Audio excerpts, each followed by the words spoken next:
Hello friend, नमस्कार। मैं रोशन कुमार आपका स्वागत करता हूं अपने यूट्यूब चैनल क्विजगढ़ में। तो जैसा कि हम लोगों ने पिछले वीडियो में देखा बिहार के परिचय के बारे में, उसमें देखा कि किस किस राज्य से कब कब बंटवारा हुए और बिहार का बिहार नाम क्यों पड़ा। तो आज हम लोग पढ़ेंगे बिहार के भौतिक विभाजन के बारे में। बिहार के भौतिक विभाजन में हम लोग तीन मुख्य बातों पर ध्यान देंगे।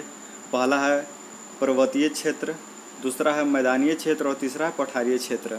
तो यहाँ से जो महत्वपूर्ण बिंदु जो हैं वो यूपीएससी, बीपीएससी, लिखित मौखिक परीक्षा, special for SSC, railway, banking, Bihar से संबंधित जो महत्वपूर्ण परीक्षा है उसके लिए बहुत ही महत्वपूर्ण रहेंगे। तो इसे ध्यानपूर्वक देखें और कॉपी में ज़रूर लिखें। तो आइए शुरू करते हैं। विभाजन किसे कहते हैं? तो विभाजन दो तरीके के होते हैं, राजनीतिक विभाजन और भौतिक विभाजन। किसी भी राज्य या देश को दो तरीक़ों से विभाजित किया जाता है, उसे हम भौतिक विभाजन या फिर राजनीतिक विभाजन उसे हम विभाजन कहते हैं, जिसमें दो विभाजन होते हैं, भौतिक विभाजन और राजनीतिक विभाजन। तो राजनीतिक विभाजन में हम राज्य का विभाजन करते हैं और भौतिक विभाजन में हम वनस्पति, नदी, नाले, पठारीय क्षेत्र। तो हम लोगों को मुख्य रूप से भौतिक विभाजन पढ़ना है, ना कि राजनीतिक विभाजन पढ़ना है। तो आइए हम लोग बात करते हैं सबसे मुख्य बिंदु पर।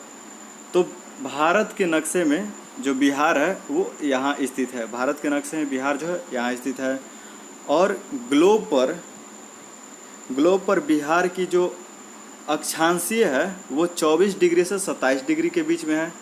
ग्लोब पर बिहार की जो अक्षांशीय रेखा हम देखेंगे वो 24 डिग्री से लेकर 27 डिग्री पर है और देशांतर रेखा जो है वो 83 डिग्री से लेकर के 88 डिग्री तक है। तो ग्लोब पर जो है बिहार की अक्षांशीय रेखा कितनी है? 24 डिग्री। ग्लोब पर बिहार की अक्षांशीय रेखा 24 डिग्री से लेकर के 27 डिग्री तक और अक्षांशीय है और देशांतरीय है 83 डिग्री से 88 डिग्री तक।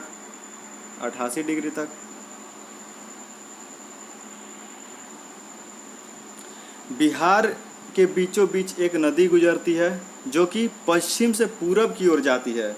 इसको आप लोग ध्यान से, बिहार के बीचों बीच एक नदी गुजरती है जो कि पश्चिम से पूरब की ओर जाती है, वह गंगा नदी है।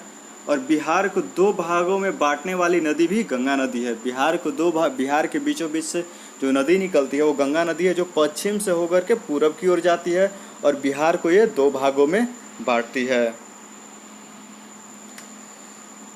अगर बात करें भौतिक विभाजन की, तो भौतिक विभाजन में तीन प्रकार से स्थिति दिखाई गई है। पहली है उत्तर का पर्वतीय क्षेत्र, बिहार में उत्तर का पर्वतीय क्षेत्र, मध्यवर्ती मैदान, मध्य में जो मैदान है जिसे हम गंगा का मैदान भी कहते हैं, और दक्षिण में पठारीय क्षेत्र।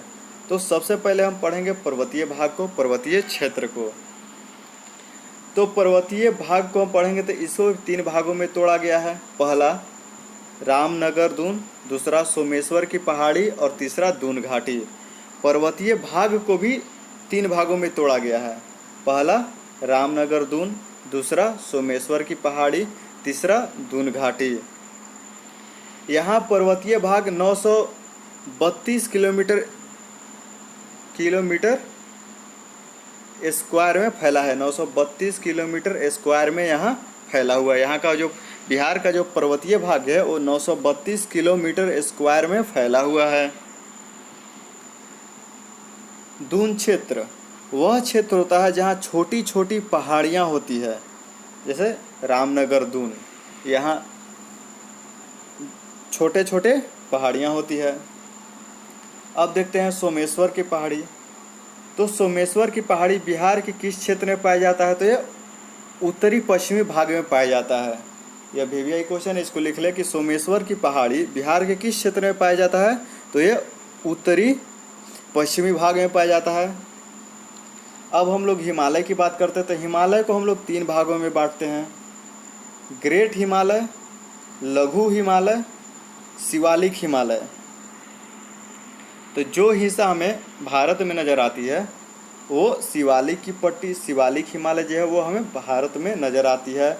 और बिहार में जो हिमालय दिखाई देती है वो भी शिवालिक ही दिखाई देती है। इसी का कुछ भाग बिहार के पर्वतीय क्षेत्र में है। जो शिवालिक है उसी का कुछ भाग जो है पर्वतीय क्षेत्र में है। तो जो सोमेश्वर की पहाड़ी है, जो सोमेश्वर की पहाड़ी वो भिखना ठोडी और त्रिवेणी नहर के बीच स्थित है। जो सोमेश्वर की पहाड़ी है वो भिखना ठोडी और त्रिवेणी नहर के बीच में सोमेश्वर की पहाड़ी है। सोमेश्वर की पहाड़ी है। त्रिवेणी नहर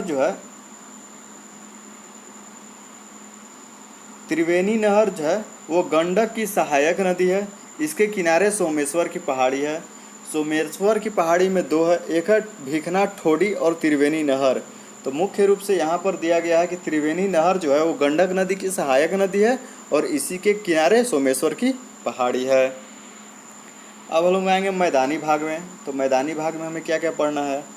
तो उत्तर बिहार का मैदान बाढ़ के लिए प्रसिद्ध है। जो उत्तर बिहार का जो मैदान है वो बाढ़ के लिए प्रसिद्ध है, अभी भी बाढ़ आया हुआ है। दक्षिण बिहार पठार के लिए प्रसिद्ध है। जो दक्षिण बिहार है वो पठार के लिए प्रसिद्ध है, जो कि झारखंड उसके नीचे है। तो झारखंड के जो छोटा नागपुर है वो पठारीय है। वहाँ बहुत ही महत्वपूर्ण खनिज का पठार है, वहाँ से खनिज ऐश बहुत मात्रा में निकलती है। तो जो दक्षिण का भाग है वो पठारीय भाग है। वहाँ पर भी नदी है लेकिन वो जो है बरसाती नदी है और उनमें तीव्र मात्रा से ढाल नहीं है, जिसके कारण दक्षिण भाग में बाढ़ नहीं आती, वो सूखा के लिए भी प्रसिद्ध है। तो इस बिंदु को हम आगे भी देखेंगे। अब देखते हैं मैदानी भाग में हम मुख्य रूप से दो मैदानों के भागों के बारे में पढ़ेंगे। पहला भाग है उत्तर मैदान और दक्षिण मैदान। जो उत्तर में मौजूद है उसे हम उत्तर मैदान कहते हैं, जो दक्षिण में मौजूद है उसे हम दक्षिणी मैदान कहते हैं। पूरे बिहार के क्षेत्रफल में 95% भाग मैदानी है। जो पूरा बिहार का मैंने नक्शा बना दिया।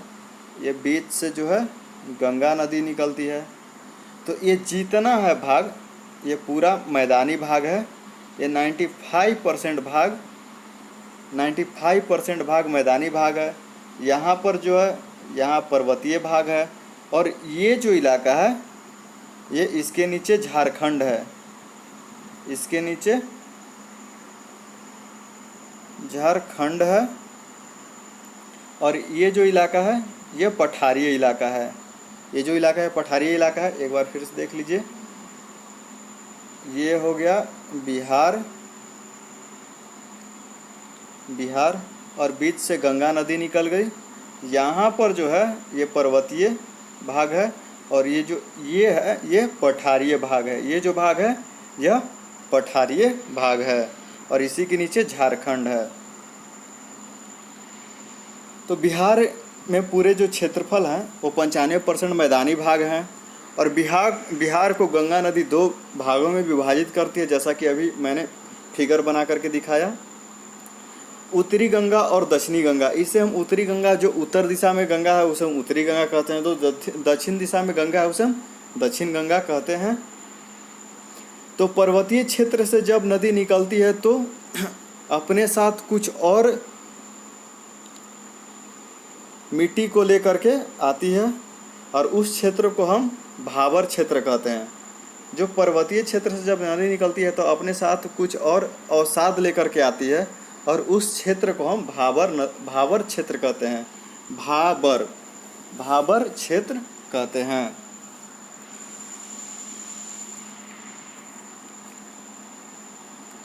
भाबर क्षेत्र में पत्थर बड़े बड़े होते हैं और इसमें नदी छिप जाती है। इसको हम तराई भी कहते हैं, तराई का क्षेत्र भी कहते हैं, यानी नमी वाला, काफ़ी नमी वाला क्षेत्र। भाबर क्षेत्र में पत्थर जो है बहुत बड़े बड़े होते हैं जिसमें नदी छिप जाती है और इसको हम तराई का क्षेत्र कहते हैं, यानी नमी वाला क्षेत्र भी कहते हैं। अब बात करते हैं उत्तर बिहार। तो उत्तर बिहार जो बाढ़ के लिए प्रसिद्ध है, क्योंकि हिमालय से निकलने वाली नदी में ढाल बहुत तेज होती है और उधर वहाँ से बहुत सारी नदी निकलती है, तो बरसात के दिन में पानी का जमाव बहुत ज़्यादा हो जाता है, जिससे उत्तर बिहार में बहुत ज़्यादा बाढ़ होती है। और यहाँ से हम लोग पढ़ेंगे खादर और बांगर, दो मिट्टी है।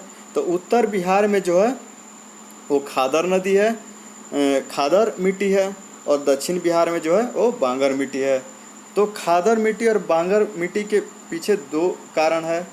जहाँ भी बाढ़ आती है, जहाँ भी बाढ़ आएगी वहाँ खादर मिट्टी हो जाएगी, और जहाँ बाढ़ नहीं आएगी वहाँ जो पुरानी मिट्टी होगी वहाँ बांगर मिट्टी हो जाएगी। जहाँ बाढ़ आएगी वहाँ खादर मिट्टी, क्योंकि नई मिट्टी हो जाएगी, और जहाँ बाढ़ नहीं आएगी वहाँ बांगर मिट्टी हो जाएगी। हाँ, तो देखिए यहाँ पे जैसा कि मैंने अभी बोला कि जिस क्षेत्र में बाढ़ का पानी पहुँच जाता है वो खादर मिट्टी होता है, और जहाँ नहीं पहुँचता है वह बांगर मिट्टी होता है। अब हम लोग पठारीय भाग देखेंगे। तो झारखंड जो बिहार के दक्षिण में स्थित है और अपने छोटे नागपुर के पठार के लिए प्रसिद्ध है, और इसी का अंश जो बिहार के क्षेत्र में दिखता है। तो देखिए जैसा कि मैंने अभी फिगर कुछ देर पहले बनाया था, एक मिनट, ये बिहार है और यहाँ से गंगा नदी निकलती है, और ये जो एरिया है ये पठारी इलाका है, ठीक है। और इसी के नीचे है झारखंड, इसी के जो नीचे है झारखंड और छोटा नागपुर, जो कि खनिज संसाधन के लिए बहुत ही विख्यात है, महत्वपूर्ण है। तो यहीं से सटे हुए जो बिहार के कुछ राज्य हैं, जैसे औरंगाबाद हो गए हैं, उसके बाद रोहतास, गया। तो गया, औरंगाबाद, रोहतास में हमें कुछ खनिज मिलते हैं, जैसे डोलामाइट, चूना पत्थर, ये रोहतास में मिले जाते हैं। और इससे विशेष रूप से हम इसकी जानकारी जब खनिजीय चैप्टर पढ़ेंगे उसमें हम विशेष तौर से बताएंगे। और नदियों के बारे में हम नदी जब पढ़ेंगे, इसके बाद नदी पढ़ेंगे और उसके बाद हम खनिज पढ़ेंगे, तो उसमें हम विशेष रूप से इसकी व्याख्या करेंगे।